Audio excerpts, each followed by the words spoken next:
फाल्गुनी पक्ष की कृष्ण चतुर्थी को महाशिवरात्रि का त्यौहार मनाया जाता है।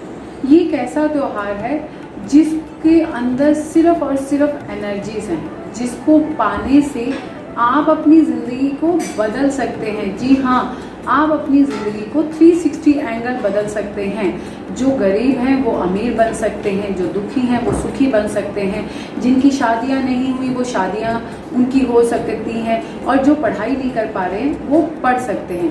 ये एक ऐसा त्यौहार है जो ज़िंदगी को हमारी बदलने में पूरी तरह से समर्थक है।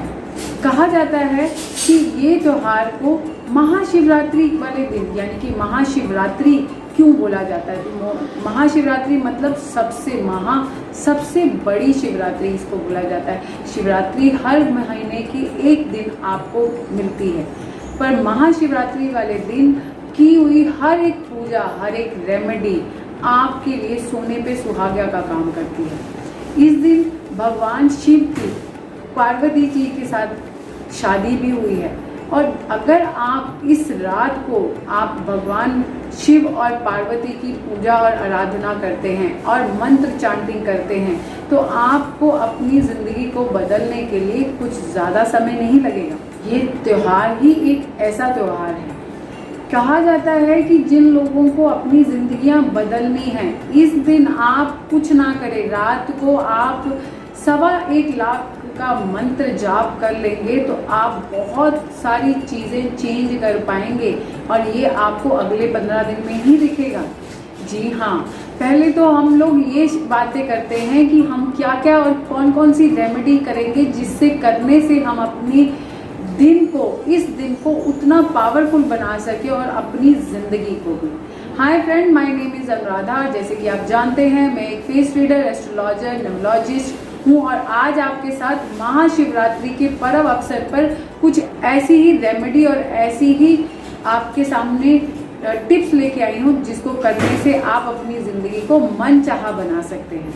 बहुत सारे लोग हैं जो लोग सिर्फ और सिर्फ एनर्जीज, यानी कि जिनकी ज़िंदगियों में वो सारी चीज़ों की निरस्ता है, उनकी ज़िंदगियों में एक एनर्जी जो है, एक रूखापन जो है, वो उनकी ज़िंदगियों में दिख रहा है। अपनी ज़िंदगी को चाह के भी वो उसको उस तरीके से नहीं बना पा रहे हैं। इस दिन आप अपनी ज़िंदगी को पूरी तरह से कैसे बदलेंगे? पूरी रात के दिन, जब आप रात को सुबह 3 पहर, सुबह, दोपहर और शाम को 3 पहर में आपने भगवान शिव की पूजा करनी है। तीनों पहर में आपने भगवान की आराधना करनी है और उनका मंत्र जाप करना है। पर असली जो आपका ये होगा वो रात को जब आप मंत्र चांटिंग कर रहे होंगे, उस वक्त आप मंत्र चांटिंग करते वक्त आप मंत्र जो माला लेनी है, एक तो वो रुद्राक्ष की माला लें, दूसरी आप उस माला को एक दिन पहले ही अपने मंदिर में रख लें।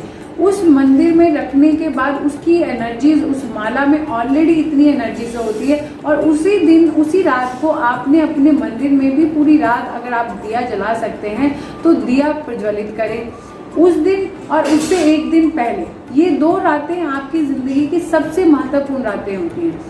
आपने अगर जिन लोगों की ज़िंदगियों में शादियाँ नहीं हुई हैं, उन लोगों ने अपने शिवरात्रि वाले दिन पाव, यानी कि 1 पाव गेहूं लेना है। गेहूं लेने के बाद आप वो गेहूं को आप शिवलिंग पे चढ़ा सकते हैं। अगर आज की डेट में अगर देखा जाए तो बहुत सारे मंदिर जो हैं वो बंद हो रहे हैं, क्योंकि जो हमारी इस समय की सिचुएशन है, तो आप शिवलिंग पे नहीं भी चढ़ा पा रहे हैं तो भी आप 1 पाव मिनिमम गेहूं लीजिए, शिव का नाम लीजिए, और वो आप किसी ऐसे जोड़े को दीजिए जो विवाहित हो। आप बहुत सारे ऐसे जोड़े हो सकते हैं जो मंदिर के बाहर कभी बैठे हुए मिल जाएं, या आपको अगर नहीं भी मिल रहे हैं तो कोई भी ऐसा जोड़ा जो आपको दिख रहा है कि वो ज़रूरतमंद है, आप उसको मिनिमम, मैंने आपको बोला है मिनिमम 1 पाव गेहूँ, आप मैक्सिमम जितनी आपकी कैपेसिटी है उसके हिसाब से उस दिन आप उनको गेहूँ दीजिए, और एक ऐसे कपल को दीजिए जिनकी शादी हुई है। आप देखेंगे आपकी जो ये शादी, जिन लोगों की शादियां नहीं हुई हैं, उनके लिए ये त्यौहार, ये रेमेडी कितनी महत्वपूर्ण है। उन लोगों के लिए जिनको हमेशा पैसे की किल्लत रहती है, जिनके पास पैसे की कमी रहती है, उन लोगों ने इस दिन अगर आपका मंदिर आपकी तरफ वहाँ पे मंदिर आपके अगर मंदिर में आप पूजा कर सकते हैं तो आप गन्ने का जो रस है वो उससे शिवलिंग पे चढ़ाइए, शिवलिंग पे पूजा कीजिए। अगर आप मंदिर नहीं जा सकते हैं तो गन्ने का रस जितना हो सकता है दान कीजिए। वैसे भी इन समय बहुत ज़्यादा बाहर ह्यूमिडिटी, गर्मी बहुत ज़्यादा चल रही है और गन्ने का रस अपने आप में बहुत ज़्यादा ताजगी देता है जो लोग लेते हैं। तो आप गन्ने का रस जितना दान कर सकते हैं इस दिन गन्ने का दान भी कर सकते हैं, गन्ने के रस का दान भी कर सकते हैं।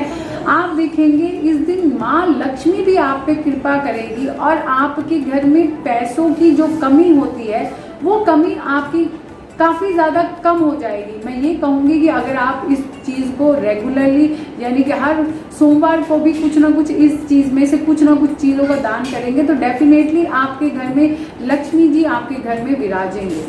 उन लोगों के लिए जिनको भय लगता है, जिनको डर लगता है, जिनको सोते हुए डर लगता है या जिनको दिन में बहुत बार डर लगता है अपनी चीज़ों से या बाहर की चीज़ों से, इस दिन एक तो वो तीनों समय में भगवान शिव की आराधना करेंगे यानी कि उनकी चांटिंग करेंगे। चांटिंग जब आपने करनी है तो आप एक माला नहीं करनी, कम से कम 3 माला होनी चाहिए। 3 माला यानी कि 3 सुबह, 3 दोपहर, 3 रात को, मिनिमम यानी कि 9 माला आपकी एक दिन में होनी चाहिए। अगर आप इस दिन 11 माला करेंगे तो ये बहुत ही अच्छा और बहुत ही असरदार आपको जो इसका असर है वो बहुत ही अच्छे तरीके से मिलेगा। अगर आप इस दिन जो लोगों को डर लगता है, जिनको भय, हम जहाँ पे बात कर रहे थे, जिन लोगों को भय लगता है वो क्योंकि भगवान शिव के पास जितनी एनर्जी और जितनी ऊर्जा भगवान शिव के पास है इतनी ऊर्जा हमारे किसी भगवान के पास नहीं। कहा जाता है कि इस दिन अगर हमने भगवान शिव को खुश कर दिया तो हमारे शनि भगवान और बृहस्पति भगवान भी ऑटोमेटिकली इस दिन खुश हो जाते हैं। आपने इस दिन जो लोगों को डर लगता है वो इस दिन आप भगवान शिव के नाम लेके जो शिवलिंग पे अगर आप चढ़ा सकते हैं तो काले रंग का धागा चढ़ा दीजिए। काले रंग का धागा जब आप चढ़ाते हैं तो आप, कुछ लोग उसको पैर पे भी डालते हैं, कुछ लोग बाजू में भी डालते हैं, तो पहले तो आप उसको अपनी जो लेडीज हैं वो अपनी लेफ्ट हैंड में, लेफ्ट लेग में यानी कि लेफ्ट पाँव में अगर आप डालेंगे तो आपके लिए बड़ा ही सही रहेगा। आपको जितने डर लगते हैं, जितना आपको भय लगता है वो भय लगना बंद हो जाएगा क्योंकि उस धागे में कहीं ना कहीं भगवान शिव के भी बहुत सारी एनर्जीज होती हैं। अगर आप इस बार मंदिर नहीं, मैंने वही बार बार बोल रही हूँ कि अगर मंदिर बंद है, आप नहीं चढ़ा सकते तो वो ही आप भगवान शिव का नाम लेकर आप अपने घर के मंदिर में भी रख सकते हैं।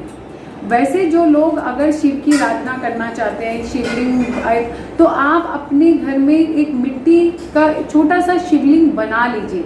आप अपने शिवलिंग बनाइए जहाँ पे आप प्लांट्स रखते हैं वहाँ पे बनाइए। उस दिन आप शिव की पूजा कीजिए, शिव की आराधना कीजिए। वहाँ पे आप दूध, कच्ची लस्सी, आप शहद, आप गन्ने का रस, आप जो भी चढ़ा रहे हैं उस दिन आप उस पर चढ़ाइए और अगले दिन वो जो आपने मिट्टी के जो शिवलिंग बनाए भी हैं ना उनको आप पानी में विसर्जित कर दीजिए क्योंकि उनको शिवलिंग को आपने घर पे नहीं रखना क्योंकि वो शिवलिंग हमारे नहीं है।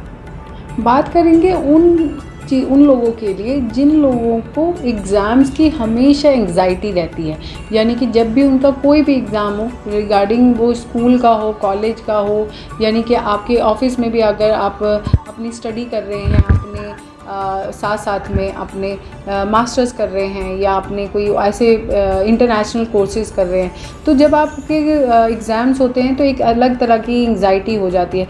उन लोगों के लिए मैं ये कहूँगी कि आप शिवरात्रि के दिन, इस शिवरात्रि को आपने अपनी कोई भी ऐसी बुक्स जो आप, मतलब मैं ये नहीं कहूँगी कि आप बहुत बड़ी बुक्स दान करें, पर कोई भी ऐसी बुक्स से रिलेटेड कोई भी बुक आप अपना नाम लिख के 11 बार वो बुक को या तो आप मंदिर में किसी को दे दीजिए, नहीं तो मतलब आप किसी को आप भेंट में दे सकते हैं, नहीं तो आप जो बाहर बच्चे बैठे होते हैं उनको वो बुक्स दान कर सकते हैं।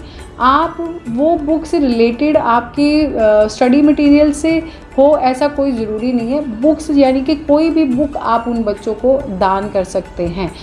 अब उन लोगों के लिए जिन लोगों को हमेशा किसी न किसी बाहर नेगेटिव एनर्जी का, यानी कि कभी किसी ने उनके ऊपर कुछ कर दिया या ब्लैक मैजिक कर दिया, उन लोगों के लिए मैं ये कहूँगी कि इस दिन आपने शिवलिंग के ऊपर आप 11 जो है लाल रंग की हम लोग वैसे तो मिर्ची जो हम लोग जो लेते हैं, अब उन लोगों के लिए जिन लोगों के ऊपर हमें कभी ना कभी कुछ ना कुछ ऐसा लेट होता है, यानी कि कोई ब्लैक मैजिक हो जाता है, उन लोगों को ये कहूँगी कि इस दिन आपने 11 आपने दाने जो है तिल के, काले तिल के शिवलिंग पे चढ़ाने हैं और उसके साथ थोड़ा सा सरसों का तेल भी चढ़ाइए।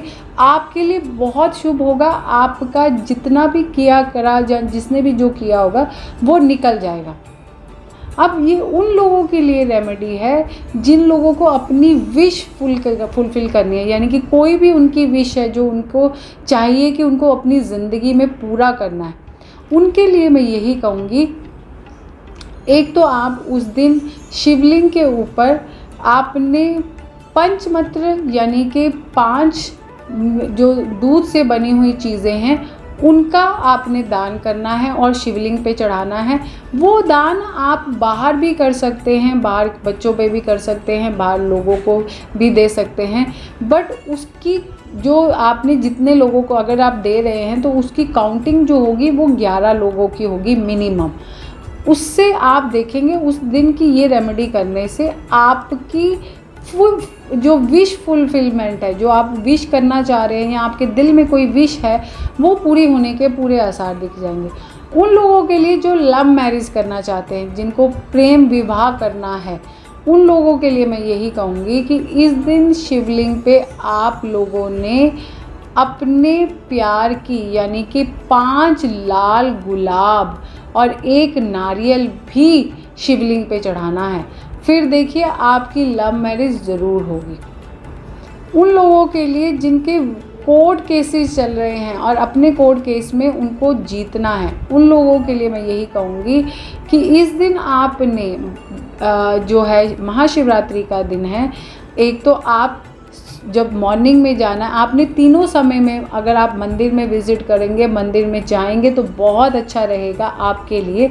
आप जब भी मंदिर में जाएंगे आपके हाथ में 2 चीज़ें तो होनी चाहिए। एक तो दूध जो दूध आप चढ़ा रहे हैं वो अलग होना चाहिए, जो थोड़ा सा मात्रा में हो, ताकि बाकी आप किसी को गरीब वहाँ पे जो जितने भी बैठे हैं वहाँ बाहर उनको आप दे सकें। दूसरी जो कोर्ट विन के लिए सबसे इम्पॉर्टेंट चीज़ होती है आपका फूड, जो आप अपने घर में बनाते हैं, वो आपको जब आपने कोर्ट केस के आपका केस चल रहा है, आप अपने फूड को ज़रूर लेके जाइए।